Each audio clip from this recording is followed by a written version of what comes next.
is really very good.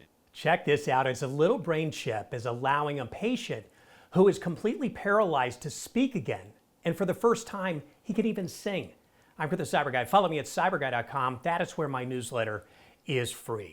Now, this new breakthrough comes from a team at UC Davis, and it is a huge breakthrough for a patient with severe paralysis from ALS. So how does this thing work? It is reading his mind, not quite.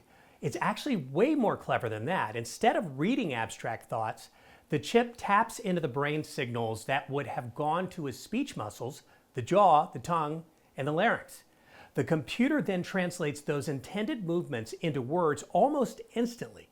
Now, you might be thinking of Stephen Hawking's famous system, right?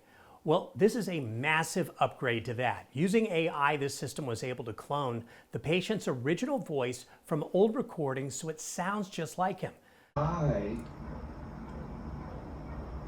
will get there as soon as I can. But here's the part that's just mind-blowing. The chip can detect tone and pitch. This means that when he asks a question, it actually sounds like a question, and it allows him to control the melody of a song well enough to sing a simple tune.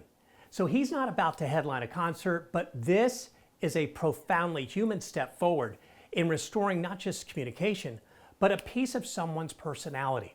So here's a question I have for you. This technology is incredible for restoring abilities, but what happens when we can use it to enhance them? Where do we think we should draw the line here? Let me know in the comments below. Get my newsletter if you don't have it already. Just go to cyberguy.com, click that red button.